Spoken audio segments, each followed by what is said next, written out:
Pagi hari, sepasang suami istri sedang sarapan bersama. Keina dan Ezra makan sambil bercerita sedikit mengenai Boy dan lain-lain.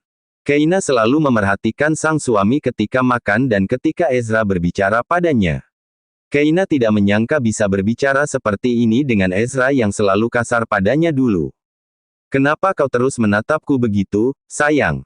tanya Ezra. Keina tersenyum tipis. Ezra geram, ia mencium bibir Keina sekilas. Tak lupa pula mengusap lembut perut Keina yang mulai membulat. "Ayah pergi ke Surabaya dulu ya, Boy, jangan nakal dan jaga mama," ucapnya di hadapan perut Keina. Ezra mencium perut Keina dengan lembut, membuat sang empu tersenyum menahan geli. "Aku khawatir meninggalkanmu seorang diri," katanya. Keina menggenggam tangan Ezra erat. "Aku baik-baik saja, aku sangat pandai menjaga diri dan juga menjaga Boy," ucap Keina meyakinkan. Ezra menatap sang istri intens. "Aku akan sering menelponmu nanti, jadi ponselmu harus ada di sampingmu selalu," ucapnya. Keina mengangguk saja. "Dan beri aku kabar sejam sekali, tidak setengah jam sekali. Kau harus kirim aktivitasmu, dan juga beritahu aku apa yang kau lakukan setiap menitnya," lanjutnya. Keina ternganga tidak percaya dengan permintaan aneh sang suami. "Kau berlebihan." "Tidak, aku tidak berlebihan.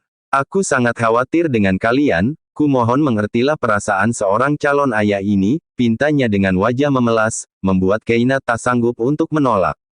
"Aku mohon," pintanya lagi. Keina mengangguk pertanda kalau ia setuju dengan permintaan sang suami. Ezra tersenyum senang, ia memeluk Keina erat dan mencium aroma yang akan membuatnya rindu setengah mati nanti. "Aku akan merindukanmu," ucapnya. Keina memeluk Ezra erat, ia sangat nyaman dengan aroma tubuh sang suami. Suara itu membuat Keina dan Ezra melepaskan pelukannya, ternyata itu Radit yang sedang berdiri di belakang mereka. "Tuan, kita sudah hampir terlambat," ucapnya. Keina dan Ezra saling tatap satu sama lain. "Pergilah," ucap Keina. Ezra memeluk Keina lagi. Setelah puas ia menghujami wajah Keina dengan ciuman bertubi-tubi bahkan tidak peduli dengan Radit yang berada di sana. "Tuan, hargailah jomblo ini," ucap Radit melas. Ia iri sekali melihat keromantisan suami istri itu. "Cepat cari jodoh. Kau itu sudah tua, jangan sampai anakku sudah remaja baru kau menikah," cibir Ezra. Keina tertawa. Sementara Radit hanya tersenyum kecut mendengar hinaan tuan mudanya. "Kalau tidak ketemu juga, gimana kalau sama Gea saja," ucap Keina asal. "Benar itu, sayang. Gea juga jomblo," timpal Ezra. Radit menggelengkan kepalanya cepat. "Tidak, aku hanya menikah dengan orang yang aku cintai saja," ucap Radit dengan tegas. Ezra dan Keina saling menatap satu sama lain lalu tertawa. "Iya deh," ucap mereka bersamaan. Keina menghantar kepergian Ezra di halaman depan. Ezra tiada henti memeluknya bahkan mencium wajahnya. Bahkan rambut Keina sampai berantakan. Ezra benar-benar gila, begitulah batin Keina. "Aku akan pergi, kau jangan pergi kemana-mana selama aku tidak ada," ucap Ezra memperingati sang istri. "Iya sayang," sahutnya. Ezra mengusap-usap perut Keina dengan lembut. "Sepertinya aku tidak akan baik-baik saja di sana, aku akan merindukan kalian," ucapnya. Bahkan air mata Ezra mengalir hanya karena perpisahan sementara ini. "Astaga tuan, kau menangis," ejek Radit. Keina menahan tawanya. Ia tidak ingin Ezra marah nanti karena ia menertawainya. "Jomblo abadi sepertimu tidak akan tahu perasaanku saat ini," ucapnya kepada Radit. Keina menghapus air mata Ezra yang mengalir dengan tangannya. "Jangan ejek suamiku, Radit," hardiknya. Sontak Radit menunduk meminta maaf. "Aku akan jaga diri, kau tidak perlu khawatir," ucap Keina menenangkan sang suami yang masih saja terlihat khawatir. "Ingat pesanku, dan jangan lupa lakukan apa yang aku perintahkan tadi, ya?" "Iya sayang." Ezra tersenyum sangat lebar kepada Keina, mereka saling berpelukan. Lalu Keina mencium tangan sang suami, Ezra juga mengecup kening Keina. Sementara Radit menguap kencang, dirinya lelah menunggu drama perpisahan suami istri itu.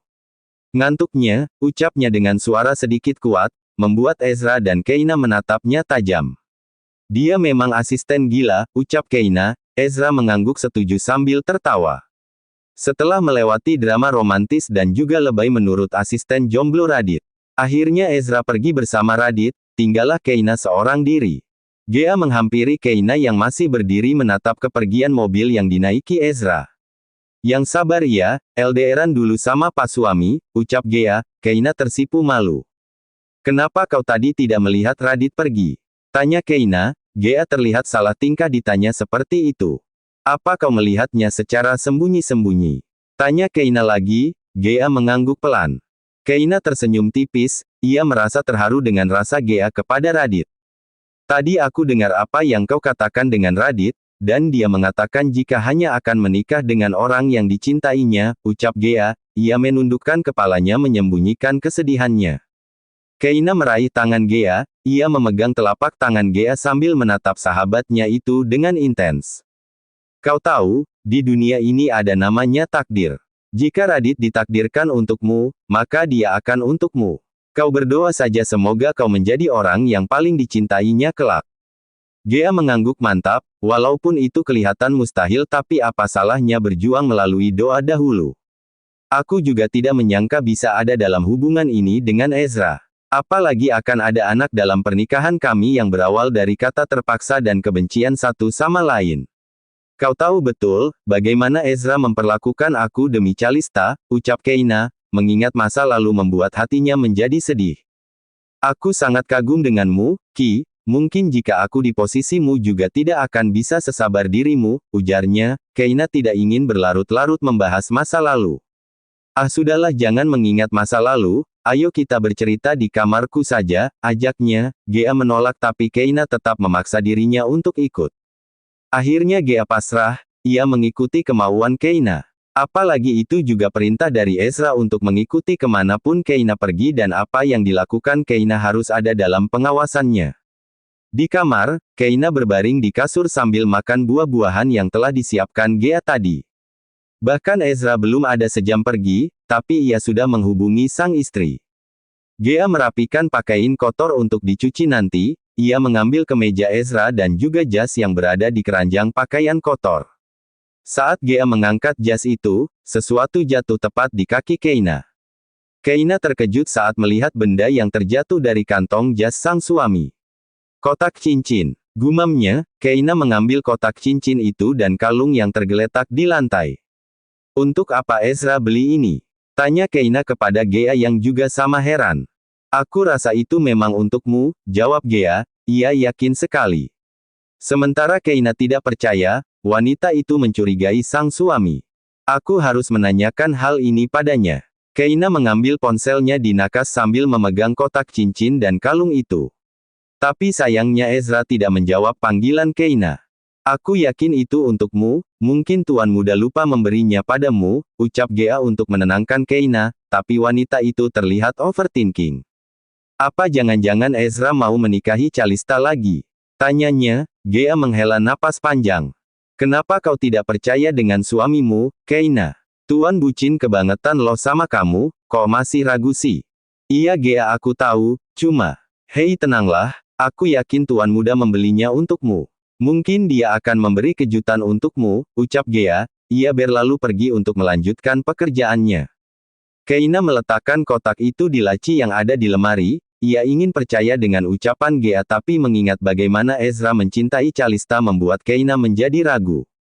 Suara ponsel Keina yang berdering mengejutkan dirinya. Keina mengangkat panggilan itu tanpa melihat siapa yang menelpon dirinya.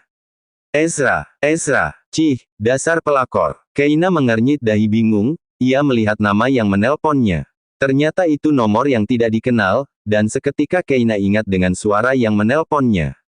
Calista, ya, kau masih ingat aku. Oh jelas dong, kau telah merebut suamiku. Hardiknya, Keina sampai menjauhkan ponselnya dari telinga akibat suara nyaring wanita itu. Apa maumu? Tanya Keina menantang, suara tawa Calista terdengar seperti sangat bahagia. Ezra ada bersamaku, kau tahu.